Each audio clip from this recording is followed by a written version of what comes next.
neste momento, estava conversando agora há pouco com Deus, neste momento pregar sobre família é o momento mais importante que nós poderíamos escolher. Você concorda com isso?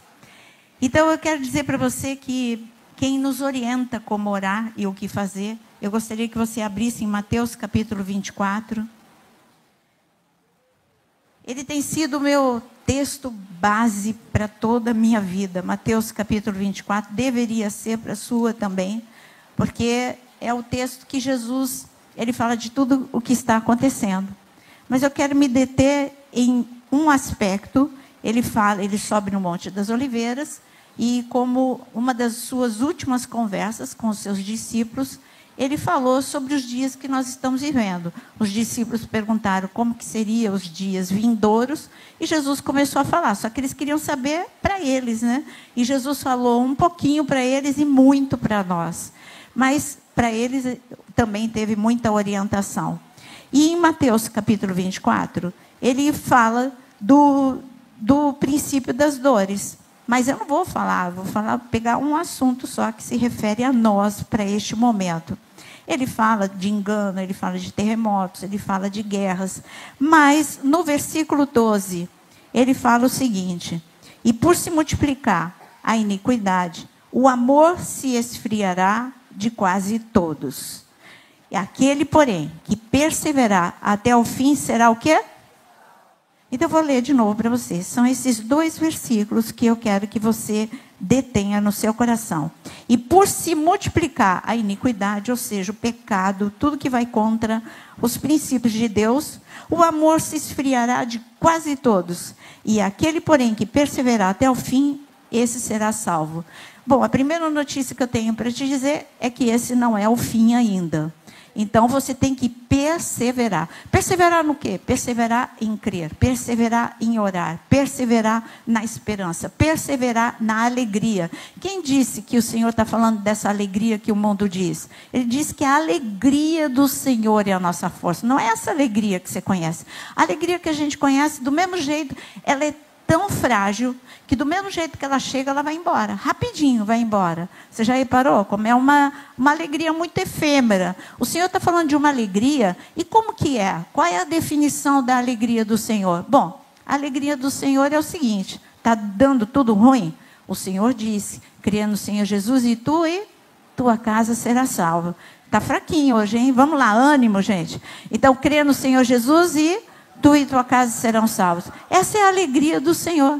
O Senhor fala, olha, está tudo violento, está tudo dando ruim, mas o que Ele diz? Eu sou o seu escudo e proteção. Essa é a minha alegria. A minha alegria é que o Senhor é o meu escudo. A minha alegria é que o Senhor guarda a minha casa, a minha vida. A minha alegria é que Deus tem um caminho no meio da tempestade. Então, essa é a alegria do Senhor. Ele está falando para você perseverar. Agora, ele fala de um aspecto que é um ataque global. A gente fala tanto de coisas globais, fala de pandemia, fala de problema de crise econômica mundial. E só hoje foram, fora os do Twitter, agora hoje foram mandados embora 11 mil, né, do Facebook. Então, a gente nem vai falar de problema. Já falei, né? Não vai falar, mas já falei. Mas o que eu quero te dizer é que o Senhor disse que o amor se esfriaria. Isso é global. Ele está falando de um assunto, de um mal geral, que se você não vigiar o teu coração, vai esfriar o amor na tua família, vai esfriar o amor na igreja, vai esfriar o amor em todas as circunstâncias. Hoje de manhã eu estava vendo os assaltos aos idosos. Gente, isso é esfriar o amor. Quebrou o tornozelo de uma idosa, tentando arrancar, porque ela reagiu, né? Ela lascou a bolsa na cabeça das duas adolescentes. Mas na hora que ela reagiu, aí quebrou o tornozelo dela. Mas ela está bem, graças a Deus. Mas o que eu quero te dizer é que o amor não pode esfriar do teu coração. Você precisa ter um coração blindado. Mas todos os dias é roubado um pouquinho. Como que é roubado um pouquinho? Ele fala, você não precisa abrir, porque eu vou querer que você abra em outro texto. Mas eu vou ler para você o que o Senhor diz em Eclesiastes 10. Se você quiser anotar, você anota. Se você quiser abrir, você também abre.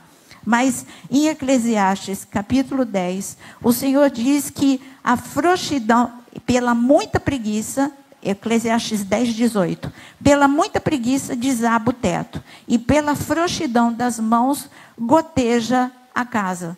Então ele está falando que se você não tomar cuidado, ele está falando de casa, está falando de teto, está falando de família. Aí você fala, poxa, está falando tanto de família, é o mês da família, mas eu estou sozinho aqui. Você não está sozinho aqui, você tem alguém por detrás de você. Você é filho de alguém, você é irmão de alguém, você é namorado de alguém, você é noivo de alguém, ou quer ser namorado, ou quer ser noivo de alguém. Então, você não nasceu sozinho, você tem alguém. Então, esse mês da família é para você. Ah, eu não tenho aqui o meu cônjuge, não tenho aqui o meu filho. E quem disse que você não tem? Quando você está representando a tua família. Então, você que está sozinho, levanta a tua mão aqui agora. Então, olha quantas pessoas sozinhas. Eu quero dizer que você está representando a tua família e por tua causa, a tua família, onde quer que esteja, está sendo tocada por Deus. Essa é a palavra de Deus. É que nós temos uma tendência a nos vitimizar. Mas eu estou falando sobre uma infiltração. Uma infiltração que é quase que imperceptível. A goteira, ela é quase que imperceptível. E essa infiltração vai causar grandes danos. Ele está falando de pequenas coisas que vai roubando o ânimo, vai roubando a fé, vai roubando a força da família. São pequenas coisas, mágoas, ressentimentos, falta de oração. É goteira na tua casa. Na certa é goteira. Você precisa mais do que nunca ter o teu devocional. Quando a gente fala de devocional, as pessoas acham que é muito complicado. Gente, é você ter o teu momento onde você vai orar e você vai ler a Bíblia. Você vai estipular o horário e o tempo. É muito fácil. Quando você estabelece, você fala, este tempo, este horário é inegociável. Se é um devocional de 15 minutos ou se é um devocional de 1 hora, não interessa. O que interessa é que você que começa um devocional de 15 minutos, com certeza você vai aumentar. Agora que você que nunca começa um devocional, você vai ter a goteira na sua casa. Nós estamos em dias de intensa guerra. Nós estamos olhando aqui e aparentemente nada está acontecendo. Aparentemente está tudo tranquilo. Mas nós temos 2 reinos que brigam o tempo todo. Nós temos anjos que guerreiam por você. Você tem essa consciência que você tem anjos que guerreiam por você? E você tem demônios que guerreiam contra você. É uma guerra diária que você não enxerga. Se você enxergasse, você oraria muito mais. É um momento, nós estamos vivendo os últimos dias. Quem crê que Jesus vai voltar? Jesus vai voltar. Aliás, amanhã tem 2 coisas importantes. Amanhã tem o chá dos Masters, e eu estou sabendo que eles vão cantar uma música que hoje eu escutei várias vezes, passando no meu feed, passou várias vezes uma música que fala justamente da volta de Jesus. E você está convidado, não está, Janaína? Se não está, estou frita. Tá, Antônio? Então está convidado. Que horas? É só pôr água, aí faz mais chá. Então, 8 horas? Então, amanhã, 20 horas, chá dos Masters. E eu disse 2 coisas. E no domingo nós temos batismo. Um batismo lindo que vai acontecer aqui na igreja. Mas, agora eu gostaria que você fosse para Lucas capítulo 8. Agora sim, eu quero que você abra comigo. E o que eu faço com as goteiras? Tem que fechar, meu querido, tem que fechar. Em Lucas capítulo 8, nós temos uma pessoa que decidiu, eu falei há uns cultos atrás sobre ele. Mas ele não sai da minha cabeça. Jairo e a luta dele pela casa dele não sai da minha cabeça. Em Lucas capítulo 8, eu prefiro este texto, ele está em vários evangelhos, mas eu gosto muito de Lucas capítulo 8, porque é um médico falando e ele toca também na enfermidade. E Lucas, ele é muito detalhista, então ele fala de detalhes que outros evangelhos não falam. Então, aqui em Lucas capítulo 8, está escrito no versículo, vamos começar a ler comigo, no versículo 40. Ao regressar Jesus, a multidão o recebeu com alegria, porque todos o estavam esperando. Eis que veio um homem chamado Jairo, que era chefe da sinagoga, e prostrando-se aos pés de Jesus, lhe suplicou que chegasse aonde que Jairo pediu para Jesus ir. Que chegasse até onde? Até a sua casa. Mas Jairo, ele não deixou uma situação boa. É um texto muito conhecido. Ele não deixou uma situação boa na sua casa. Ele estava pedindo para Jesus ir para a sua casa, porque tinha uma situação crítica. E é isso que eu disse. Não importa que você está aqui sozinho. Jairo, ele não estava com o tio dele, com o pai dele, com a mãe. É claro que a esposa estava lá na casa dela, administrando uma situação crítica. Mas ele não tinha ali, os parentes de Jairo não foram com ele. Aparentemente, Jairo estava lutando sozinho pela sua casa. Ele deixou uma situação crítica e foi até onde tinha a resposta. E você veio para o lugar certo. Eu não sei o que você deixou na sua casa, mas eu sei que aqui tem a resposta, porque Jesus, você veio encontrar com ele como Jairo. E Jairo, quando ele saiu, uma coisa ele teve, acordo, porque não está registrado que a esposa de Jairo brigou com Jairo. Não, você tem que ficar aqui. Não, a nossa filha, ela tá, a enfermidade está agravando. Não, você não pode ir, você nem sabe se vai dar tempo ou se Jesus vem para casa. Eles entraram em acordo, ela ficou, ele foi. Mas para ele ir, ele teve que lutar. Ele estava lutando pela sua casa. Mas além da luta por sua casa, ele teve que lutar contra a sua mente. Ele teve que lutar contra as suas emoções. A sua mente, a lógica rouba a tua fé.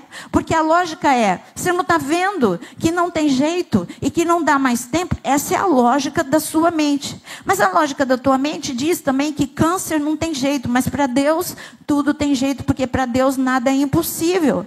Sabe, para Deus, para nossa mente, o momento que a gente está vivendo é um momento de escuridão e a gente vai ter que viver anos de escuridão, mas para Deus ele falou, mas peraí, e o que vocês fazem com Isaías, capítulo 60, onde eu disse, levanta e resplandece a tua luz no meio da escuridão. Você está querendo luz no meio da luz, é muito bom, mas ele está falando, você vai resplandecer luz no meio da escuridão. Meu amado, eu quero que você levante a mão agora, porque todo desânimo, tristeza, luto do teu coração vai cair por terra agora.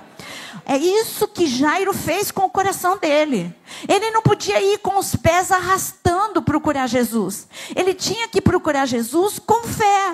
Você já pensou Jairo chegando assim, chegando perto? Você leu direito comigo no versículo 40? Ao regressar, Jairo ele encontrou Jesus sozinho. Estava fácil chegar até Jesus. Não, tinha uma multidão. Agora imagina se Jairo está chegando perto de Jesus com os pés arrastando. Eu sabia que não ia dar certo. Olha quanta gente chegou antes de mim. E olha, eu estou vendo, não vai, é bem que aí ele pode pensar em alguém que falou para ele que não ia dar certo. Mas Jairo, ele não chegou desse jeito. Ele chegou decidido, eu vou falar com Jesus. Eu vou conseguir falar com Jesus. Jesus vai me ouvir. Você veio com essa determinação para o culto? Você veio com essa certeza que você vai falar. Olha, pode ter um monte de gente, mas ele vai ouvir você. Ele vai ouvir você. Ele tinha essa certeza. Eu vou chegar perto de Jesus. E ele chegou. Porque ele estava determinado. Ele não estava moado. Esse sentimento de angústia é a goteira da tua vida. Esse sentimento de luto, de perplexidade, é a goteira da tua vida. Está entrando em infiltração. Aí você pensa que infiltração é só assim, vai desabar o teto porque tem pecado. Não, a infiltração pode ser o pecado também. Mas a infiltração são pequenas coisas diariamente que faz desabar o teto na tua cabeça. Então aquilo que estava ruim fica pior. Mas Jairo, antes que o teto desabasse, ele foi para o lugar certo. Quando ele chegou, ele foi ousado. Ele disse, vamos ler de novo. Ele disse o que para Jesus? Leia no versículo 41 de novo. Veio um homem chamado Jairo, que era chefe da sinagoga, e prostrando-se aos pés de Jesus, o que ele fez? Ele suplicou que chegasse até a sua casa. Será que você pode suplicar agora? Então vamos orar agora. Faz a tua súplica. Fala, Jesus, eu vim aqui, mas eu vim determinado a levar a minha bênção. Estou que nem Jacó. Eu não vou soltar até o Senhor me abençoar. Eu estou aqui, Senhor, com a perseverança de Jairo. Eu estou aqui, Senhor, porque o Senhor disse que nos últimos dias eu tenho que perseverar perseverar para ser salvo. E eu estou buscando a tua salvação para a minha casa. Eu estou buscando a tua salvação para a minha vida. Por isso, Senhor, eu suplico agora. Senhor, eu quero suplicar por cada família aqui representada, com o mesmo coração de Jairo. Jairo, ele suplicou sabendo que o Senhor estava ouvindo. Jairo suplicou sabendo que o Senhor atenderia ao seu pedido. E nós estamos clamando agora, Senhor, vem para a nossa casa, entra na nossa casa, entre em cada ambiente da nossa casa. Vamos ficar em pé, vamos agora orar pela nossa casa, vamos entrar na nossa casa. Eu não sei para onde que está a tua casa. Aliás, eu não sei nem para onde. Eu sou tão desorientada. Fala aí, João. Eu sou tão desorientada que... Então, levanta a mão para onde está a tua casa, né? Não sei para onde que está a tua casa. E agora você vai declarar em nome de Jesus, Senhor, nós estamos aqui como igreja. Nós estamos aqui suplicando, Senhor. Nós viemos, nos reunimos. Nós nos reunimos para te adorar. Nós nos reunimos, Senhor, para clamar. Nós nos reunimos e agora nos prostramos como Jairo aos teus pés, Senhor, e nós queremos clamar, Senhor, as situações crônicas, as situações críticas em nossa casa. Tem pessoas que chegaram aqui sem saber o que fazer com as finanças. É um problema familiar as finanças. Alguns estão aqui, Senhor, com um problema de enfermidade, outros com problemas de relacionamento. O Senhor conhece a história de cada um, mas agora nós clamamos, entra na nossa casa, vai conosco para a nossa casa, libera a tua bênção para a nossa casa, em nome de Jesus. Amém? Então pode sentar. Eu acho interessante, a Bíblia, ela é muito viva para mim. Então, quando Deus começa a falar sobre uma pessoa comigo, Ele está falando nesses dias com duas pessoas. Não é, quando eu falo esses dias, de 3 semanas para cá. 2 pessoas estão no meu coração dia e noite. Cada hora que eu leio, eu enxergo uma coisa a mais. Deus falando tanto sobre Jairo como a viúva de Sarepta. Estes 2 estão saltando aos meus olhos. E Jairo, depois que ele pediu para que Jesus fosse para casa, aí que ele falou do problema. Primeiro ele falou, eu preciso que o Senhor vá para a minha casa. Só depois, no versículo 42, que ele diz, porque tinha uma filha única, de uns 12 anos, que estava à morte. Então, como eu disse, uma situação crítica. E você sabe que do versículo 42 até o versículo 48, Jesus não negou. Jesus disse que estava indo. Você precisa amadurecer espiritualmente. Jesus, ele sempre te ouve. Aliás, ele queria que a gente aprendesse sobre ele. E no Antigo Testamento ele se apresentou com nomes para que nós aprendêssemos aspectos da nossa vida com ele. Então, quando ele falou que ele é Jeová Rafa, ele queria explicar para a gente, olha, eu sou o Deus que cura. Quando ele se apresentou como Jeová Roi para Agar, ele estava falando, eu sou o Deus que vê. Mas quando ele mandou que a própria Agar colocasse o nome do filho dela de Ismael, ele estava falando, tem mais, eu vejo e eu ouço. Então ele é o Deus que ouve. Ele ouviu Jairo e ele começou a andar para a casa de Jairo. Mas o movimento de Jesus decidir sair e ir e atender o pedido de Jairo teve um intervalo. E a gente muitas vezes nesse intervalo é o que você deixa de fazer, que você leu comigo em Mateus 24. Nós precisamos nos últimos dias perseverar, porque aqueles que perseverarem serão salvos. Então a gente deixa no meio, não é Jesus que deixa a gente no meio do caminho. Quem deixa Jesus no meio do caminho somos nós. Mas Jairo ensina que não. Jairo, ele perseverou, porque Jesus, ele vai para a casa de Jairo, mas a situação não mudou, pelo contrário, agravou. Quantas vezes você desanimou porque você está orando e a briga piorou, o clima em casa piorou? Existe uma coisa que se chama atmosfera. Você já reparou como a atmosfera, ela tem poder? Eu digo pensando no nosso mundo real mesmo. A atmosfera, calor, Rio de Janeiro, 40, 50 graus. A atmosfera te deixa o quê? Eu, que não gosto de calor, me deixa angustiada, me deixa mole, porque eu tenho pressão baixa, me deixa assim, com a sensação, não vejo a hora que chega o inverno, não vejo a hora que chega a primavera, não vejo a hora que chega o outono. Eu assim, Começou o verão, é contagem regressiva para mim, para começar outra estação. E eu sofro muito. Essa atmosfera, ela influencia em algumas coisas na minha vida. Influencia na sua também. A forma que você se veste. Até mesmo o horário que você sai. Tudo muda na sua vida por causa da atmosfera. A atmosfera de outra estação do inverno também. Com os países que têm um inverno mais rigoroso, as pessoas vão dormir mais cedo. Elas acordam um pouco mais tarde, porque fica à noite muito tempo, dia longo. Enfim, a atmosfera, ela tem um poder de te influenciar. Existe uma atmosfera hoje sobre a terra. E eu não estou falando sobre a sua família. A atmosfera sobre a terra é de opressão. A atmosfera sobre a terra é de uma demonização. E Deus nos avisou. Nós não fomos tomados de surpresa, mas eu quero dizer que a atmosfera do céu pode entrar e rasgando todo esse poder sobre a sua casa. A sua casa, quando eu trabalhava, não foi quando eu trabalhava na embaixada, foi quando eu conheci uma judia que trabalha com os instrumentos musicais para o terceiro templo. Ela me deu um livro e ela disse para mim assim: o casamento, você já reparou como que é na cultura judaica sobre o casamento? Eu falei, em que aspecto? Ela falou, nós vemos o casamento como uma oportunidade de Deus para nós, de nós reconstruirmos o Éden. É o nosso Éden, é o nosso pedacinho. Ali a gente tem que pôr Deus como centro da nossa casa, Deus como proteção da nossa casa. Então ali é o Éden restabelecido. Aí você fala, bom, pode ser em outra casa, mas na minha casa não está Éden de jeito nenhum.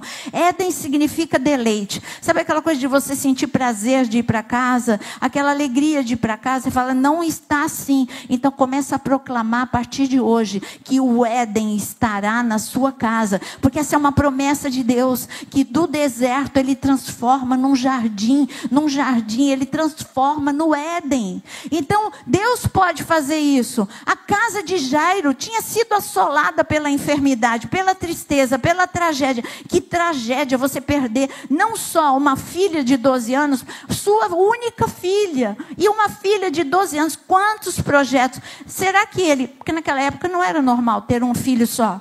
Será que ele e a esposa tiveram essa única filha porque ela teve dificuldade de engravidar? E essa era a filha, o sonho deles. Será que é isso? Eu já disse, eu tenho imaginação. Eu vou perguntar quando eu chegar lá para Jairo. Não, eu era novinho, essa foi a nossa primeira filha. Nós decidimos, acho raro isso, decidir por 12 anos não ter filho naquele tempo, eles tinham um atrás do outro.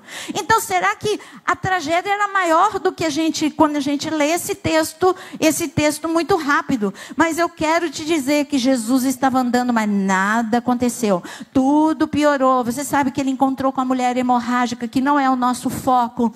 Aí ele parou. Jesus com calma conversou. A multidão não deixou Jesus andar rápido. E nem Jesus estava com pressa. Porque às vezes ele deixa a gente chegar no momento crítico para que a glória seja dele. Porque às vezes a gente fala, não, é porque eu consegui aqui, eu consegui ali. Às vezes ele permite que você chegue no teu limite para ele dizer, eu que consegui, porque eu sou o Senhor da tua casa. Eu que resgatei o teu filho, eu que restaurei o teu casamento, eu que entrei nas tuas finanças, eu que entrei na sua vida. Eu dou um jeito em tudo. É só você fazer como Jairo. Vai lá, clama e espera. Agora, quando a gente fala de esperar, às vezes você pensa que a espera ela é passiva. E eu digo para você que toda espera em Deus ela é ativa. Essa espera passiva, eu vou ficar... Não, o Jairo estava andando do lado de Jesus. Ele estava caminhando, ele estava ativo. E eu imagino Jairo até angustiado, mas ele estava olhando para Jesus. Jesus não ficou parado. Jesus não andou para trás. Jesus está indo para a minha casa. E eu quero dizer a mesma coisa para você. Jesus não volta para trás. Jesus não fica parado. Ele vai para a tua casa quando você chama. Ele vai para a sua casa. E ele parou só um pouquinho. Ele atendeu outro caso urgente. E nisso chega a pior notícia. Não fique abalado. Difícil dizer isso. pode até ficar abalado, porque nós somos humanos. O que eu quero dizer é que você não pode permanecer abalado. Chegou a má notícia, mas eu estava orando, eu estava crendo, e isso vale também para o nosso momento agora como nação. Mas eu estava orando, mas eu estava crendo. Deus não me ouviu. Você acha que Ele não ouviu, não? Deus ouviu, mas Ele está caminhando e Ele vai agir na hora certa, porque não é ninguém que vai carregar essa glória de Deus salvar o Brasil, é o Senhor que salva o Brasil.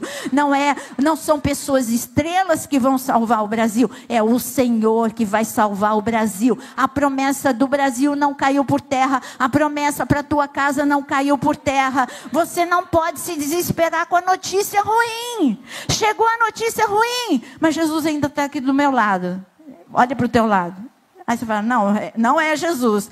Mas eu estou falando agora, olha com os olhos da fé. Não é a pessoa do lado que você vai ver. É Jesus, Ele está do teu lado. Sabe por quê? Porque Ele não mente. Ele disse, eu não te deixo, eu não te abandono. Nunca, jamais te abandono. Essa é a promessa dEle.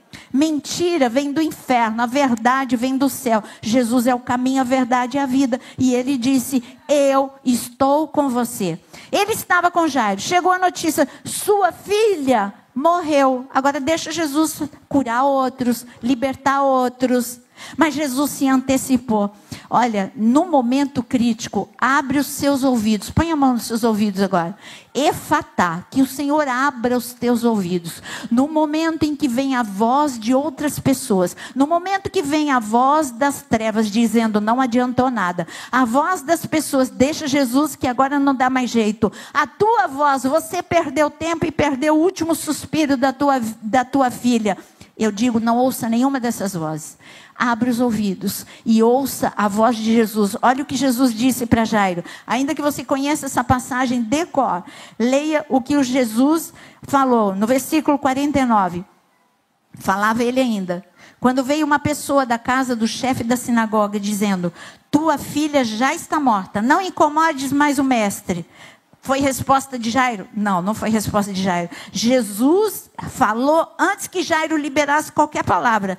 Mas Jesus, ouvindo isto, lhe disse, não temas, crê somente, ela será salva.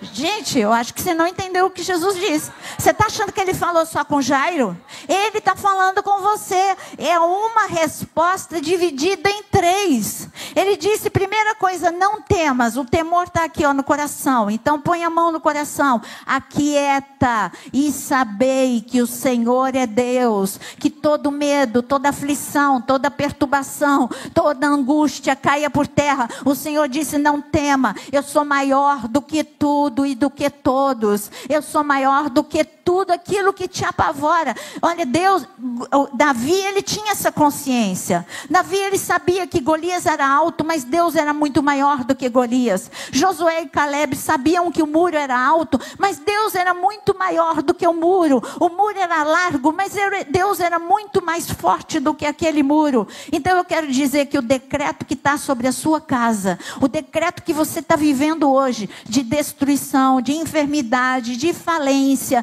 destruição de casamento, eu digo que o decreto de Deus é maior do que todos esses decretos. Você tem um Deus que te abençoa.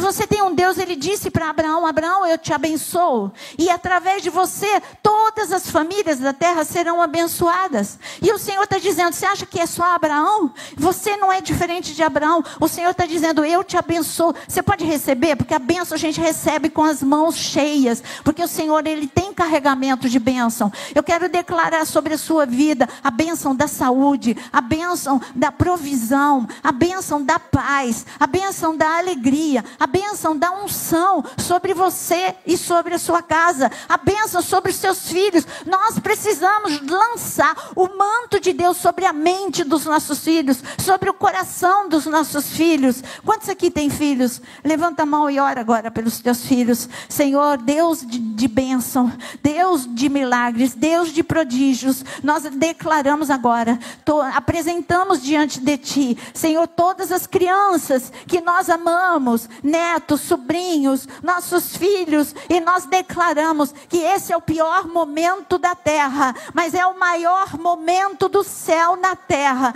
Por isso, Senhor, nós precisamos de uma proteção sobrenatural sobre as crianças. Blinda a mente delas. Nós colocamos o capacete da salvação sobre a mente de cada criança. Nós colocamos agora a tua mão, Senhor, sobre os ouvidos delas. Senhor, elas não vão ser contaminadas por aquilo que ouvem. Em nome de Jesus, Senhor, nós queremos clamar, blinda o coração das nossas crianças. Eles vão aprender só a verdade. Eles vão aprender só os teus princípios. Em nome de Jesus.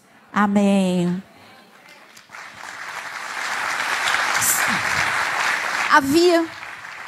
Havia um projeto das trevas contra a família de Jairo. Jairo era um homem da igreja, ou seja, da sinagoga, é a igreja. Era a igreja daquele momento, estava todo mundo junto. Se fosse judeu, estava na sinagoga, e se fosse gentil, iria para a sinagoga. Então Jairo estava na igreja, mas havia um decreto de destruição sobre a sua filha, para roubar, para tirar a estabilidade de Jairo e da esposa, para deixar eles desanimados com Deus. Mas o decreto de Deus, olha, eu sou vida e sou ressurreição, aonde as trevas tocou, eu tenho muito mais para dar. E não importa aquilo que você está vendo, é como Jó, as trevas tocaram em tudo, na saúde, nos filhos, em tudo, nas finanças, mas quando Deus tocou na vida de Jó, a vida dele ficou melhor do que antes. Esse é o Deus que nós servimos. Então quando o Senhor disse, ele disse, não temas. Agora, qual é a segunda palavra que ele liberou? Primeira palavra foi não temas, e a segunda? Crê tão somente. O nível de fé, a pastora começou falando sobre a fé que move montanhas. O nível de fé que você precisa para os últimos dias, você já deveria saber de cor. Todo culto que eu tenho oportunidade, eu falo de Lucas capítulo 18, onde o Senhor, depois de contar a parábola da viúva, ele fala de algo que parece que não tem a ver, porque da viúva ele está falando de oração e de persistência. Aí de repente ele acaba aquele ensinamento dizendo assim, encontrará o Filho do Homem fé nos últimos dias sobre a terra? Essa é uma pergunta que eu repito para vocês, se não for pelo menos 4 vezes por mês, acho que eu não repito nenhuma. Eu falo porque eu estou batendo na tecla. Há um ladrão sobre a terra, e ele veio para matar, para roubar, para destruir. E ele quer roubar a tua fé. E eu digo que o Senhor hoje, se você clamar, o Senhor pode te dar a unção de fé sobrenatural. Porque nós não podemos, a fé vem pelo ouvir e ouvir a palavra de Deus. Mas tem um dom de fé. Eu estou falando desse dom. A fé normal, ela aumenta. Quanto mais você conhece a palavra, mais ela aumenta. Agora, quando você lê a lista de dons, existe o dom de fé. Eu digo, para viver estes últimos dias que nós estamos vivendo, a gente precisa pedir esse dom. E eu tenho pedido, Senhor, me dá o dom da fé.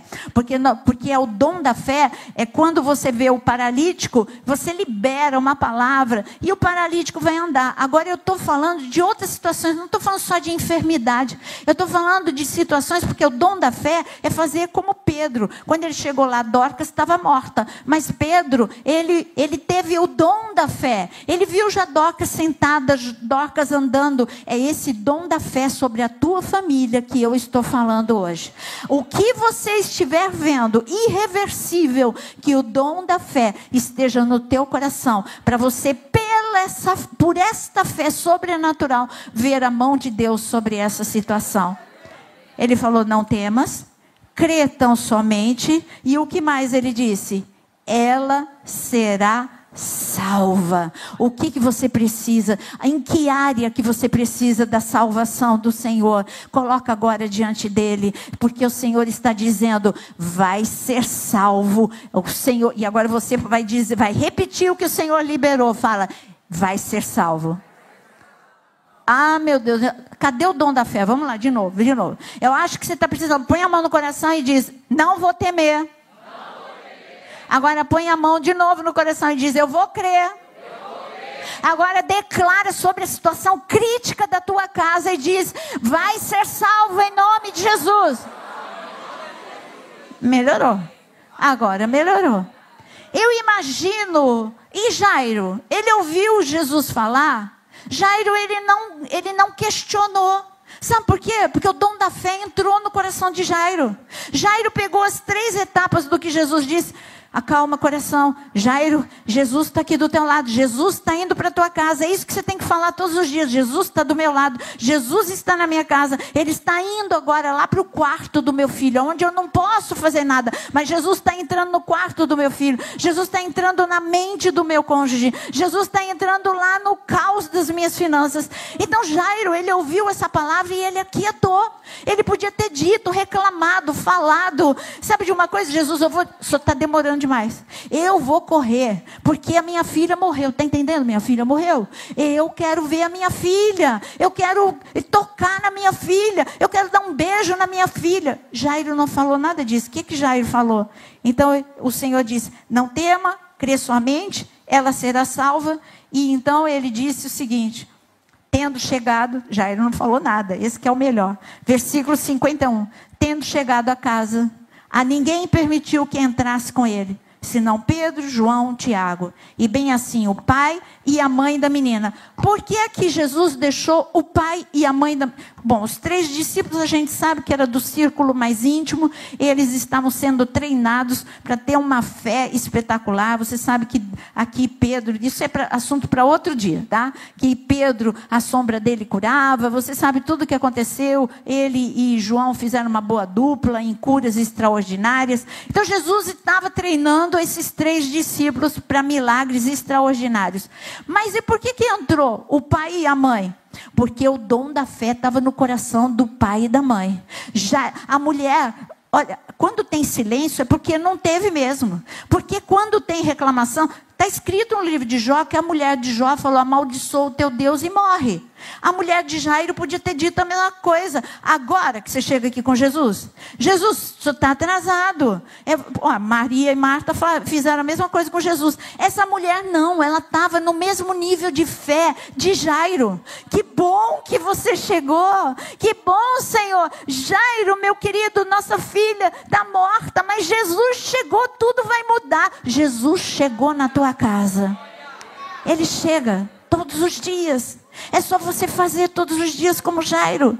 Aí Jesus falou, vocês estão habilitados, pode vir. E Jesus chegou aí, você sabe, olha, o final é o mais simples. Para Jesus é tão simples, curar um cego quanto ressuscitar um morto, qualquer coisa, multiplicar pães, para ele tudo é simples. Para a gente que o negócio é do tamanho do mundo. Mas então essa parte foi a mais simples. As pessoas ainda tentaram interromper.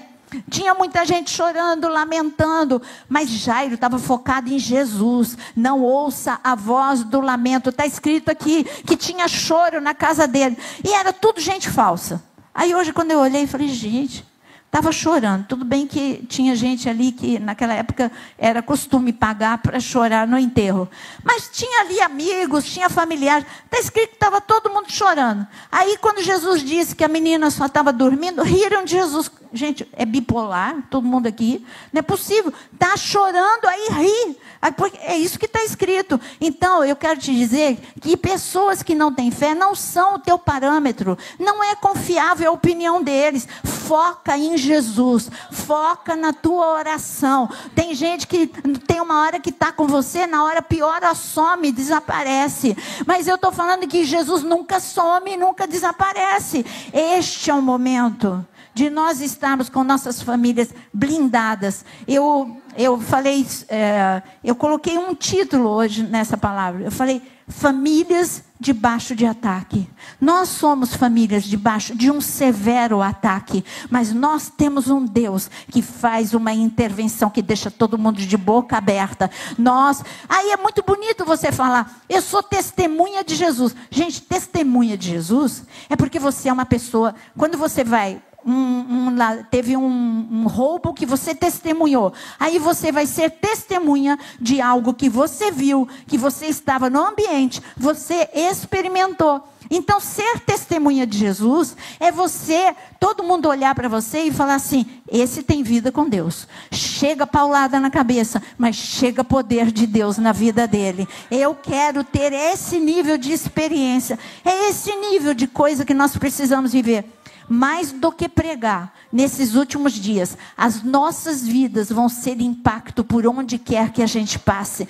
Nossas famílias vão ser testemunho. Nós vamos andar na contramão do mundo. Você não pode dizer: não, está tudo dando errado. Nós andamos sempre na contramão do mundo. O Egito, Deus liberou uma palavra. Agora é uma palavra para vocês como nação, para nós como família. Deus liberou uma palavra de salvação sobre o Egito. Moisés disse: é hora de sairmos do Egito, é hora de sermos restituídos, é hora de sermos salvos, é hora de sermos libertos. E o que aconteceu? Tudo piorou. Parecia que as potestades do Egito estavam com força, estavam imitando aquilo que Moisés e Arão estavam fazendo. Então não fique impressionado quando tudo piora, porque Jesus chega e tudo é transformado. A palavra para esta geração é restituição. Quem recebe? Restituição. Eu restituirei os anos que o gafanhoto consumiu da tua vida. A palavra de Deus para essa geração é honra. Não serão envergonhados. A palavra de Deus para esta geração é um exército numeroso que se levanta em meio à escuridão para resplandecer a glória de Deus. É o momento mais emocionante da face da terra. Eu estava falando, eu não sei se foi com a Cristina ou com a Raquel, eu falei assim: Deus está me colocando à prova para pregar só nos dias mais críticos, assim. O dia da contagem, o dia que vem um desânimo, mas eu quero te dizer que eu me reanimo em Deus assim como Jairo. E aqui quando Jesus entrou, deixou todas aquelas pessoas bipolares ali do lado de fora. E o Senhor, olha o que está escrito aqui no versículo 54. Entretanto, ele tomando-a pela mão. Entretanto, as pessoas choraram, as pessoas riram, mas lá dentro a coisa era diferente. Eu quero convidar você a ficar em pé. Versículo, com a Bíblia aberta. Versículo 54. Entretanto, ele quem? Jesus, pegou a menina pela mão. Jesus pegou aquela menina pela mão e disse-lhe em voz alta: menina, levanta-te. Gente, basta uma palavra e tudo muda. Basta uma palavra. O Senhor agora está pegando na tua família e Ele está dizendo: levanta-te, levanta-te no momento mais crítico da terra. Levanta-te. O Senhor está pegando agora na mão daquele teu filho mais problemático e Ele diz: levanta-te como bênção sobre a terra, porque a minha bênção está sobre a sua vida. O Senhor está pegando na mão agora você que está vivendo sufoco, angústia financeira. O Senhor está pegando agora a mão nas tuas finanças e dizendo: levanta-te, porque eu cheguei e entrei nessa casa. Gente, diante daquilo a morte foi embora. Diante daquilo a vida entrou naquela menina. E aquela menina abriu os olhos. E Jesus falou: pronto, Jairo, você foi me buscar. Eu cheguei, agora eu te entrego a tua filha, para você e para a tua esposa. Eu imagino esse momento, o meu coração se rejubila, quando eu imagino, sabe, a alegria de Jairo. Ele não sabia se ele se lançava nos pés de Jesus, se ele abraçava a filha, se ele abraçava a esposa. Sabe o que eu imagino? Lembra da minha imaginação. Aí Jesus falando assim: não fique em angústia não, vamos dar um abraço em grupo aqui, vamos lá. Eu, você, sua filha e sua esposa, nós precisamos do abraço de Jesus. O amor está se esfriando, o de Deus só aumenta por nós. Ele nos ama intensamente. Ele ama a tua família, Ele ama a tua casa. Então faz agora um abraço grupal aí. Vai, Jesus, entra aqui no abraço. Eu quero abraçar. Não fica ninguém sozinho aí não. Se você está sozinho, está sem família, você está com a família de Cristo, abraça aí alguém. Fala: ei, não vou ficar sozinho não. Se você está vendo alguém sozinho, fala: vem para cá, vou te abraçar. Aí fala agora Jesus: Abraço grupal. Agora entra aqui nesse abraço. Para cada grupo, Jesus está abraçando agora. Ele está dizendo: eu entrei, você me chamou, eu cheguei. Você sabe, no livro de Neemias ele disse: é hora de guerrear. É hora, em Neemias capítulo 4 ele diz: é hora de guerrear, de chorar, de prantear e de dizer: Senhor, eu venho lutar pelo meu irmão, pela minha irmã, por toda a minha família. Mas o Senhor está te abraçando e dizendo: eu vou fazer grandes coisas. Aquilo que morreu dentro da tua família, eu sou poderoso para ressuscitar. Você que está sozinho, eu sou poderoso para trazer aqueles que você ama para cá. Não desista, não fique entristecido. Saiba que eu sou o teu Deus. Eu sou poderoso para salvar, para resgatar, para restituir, para libertar. Em nome de Jesus, Senhor, como é bom receber o teu abraço. Como é bom saber que tu és o Deus que não desiste das nossas famílias. Como é bom saber que o Senhor atende a nossa súplica e ao nosso clamor. Olha para cada família aqui representada. Senhor, basta uma palavra tua e tudo muda. Basta, Senhor, uma palavra tua e o inferno tem que bater em retirada. Eu quero declarar agora, na autoridade do nome de Jesus, aonde o inferno entrou na tua vida, bata em retirada agora, em nome de Jesus. Aonde entrou a morte, entre o espírito de ressurreição, em nome de Jesus. Aonde entrou a escassez, entra agora a provisão de Deus sobre a sua vida. Aonde entrou a enfermidade, entra agora a cura do Senhor, em nome de Jesus. Ah, Senhor, nós que recebemos de volta tudo aquilo que aparentemente perdemos, porque tu és o Deus da restituição, em nome de Jesus. Agora entre em adoração, levanta suas duas mãos. A pastora vai cantar, vai te levar agora ao trono de Deus. Eu acho que não tem canção melhor do que o Senhor, que é o nosso alívio. Ele foi o alívio da vida de Jairo. Ele foi o alívio da esposa de Jairo. Ele é o alívio da sua vida. Entra agora em adoração. Levanta sua mão. Não lembra mais de nada, de ninguém. Só adora o Deus que atende ao teu clamor e chegou e entrou na sua casa.